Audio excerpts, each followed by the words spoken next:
সকালবেলা উঠেই দেখি ওরা একদম রেডি হয়ে বসে আছে রাখি পরবে বলে। তো আমিও রেডি হয়ে নিলাম আর থালাটাকে সাজিয়ে নিলাম। চলো এবার ভাইদের রাখিটা পরিয়ে দিই।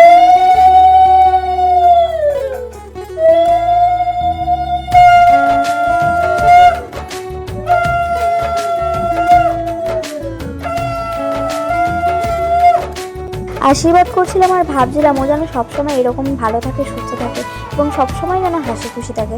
ও যেন বড় হয়ে কোনোদিন ভুল পথে না যায়, কোনোদিন কোনো মেয়েকে যাতে অসম্মান না করে, সবাইকে যেন নিজের দিদি বা বোনের চোখে থাকে। বড় হয়ে যেন মানুষের মতো মানুষ হয়, শিক্ষিত হলেই মানুষ হওয়া যায় না। তো আমি চাইবো ওর সমস্ত বিপদ যেন আমার উপর দিয়ে যাক, ও সুস্থ থাকুক। তো চলো তারপর আমি আরেকটা ভাইকে রাখিটা পরিয়ে দিই।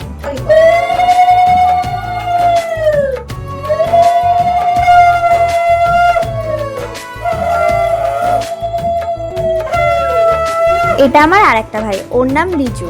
ও আমাদের বাড়ির পাশের বাড়িতেই থাকে।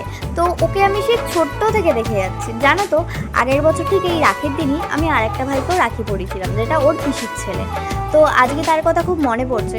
হয়তো চাইলেও সে আর কোনোদিন ফিরবে না, তাই ভগবানের কাছে এটাই প্রার্থনা করবো সে যেখানেই থাকুক যেন ভালো থাকুক। তো যাই হোক, এই দুটো ভাইকে তো রাখি বাঁধা হয়ে গেছে, চলো আরেকটা ভাইকে রাখি বেঁধে আসি।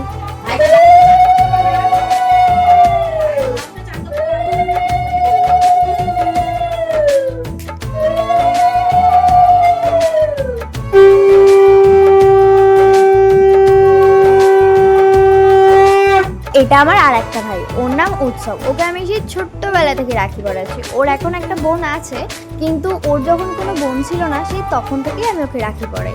দেখতে দেখতে কত বড় হয়ে গেল ভাইটা, আমার থেকেও লম্বা হয়ে গেছে। আমি চাইবো যেন সবসময় এরকম হাসি খুশি থাকে, সুস্থ থাকে আর যেন পড়াশোনাটা মন দিয়ে করে। তোমরা সবাই ওকে আশীর্বাদ করো আর জানিও কমেন্টে তোমাদের রাখি কেমন গেল। টাটা।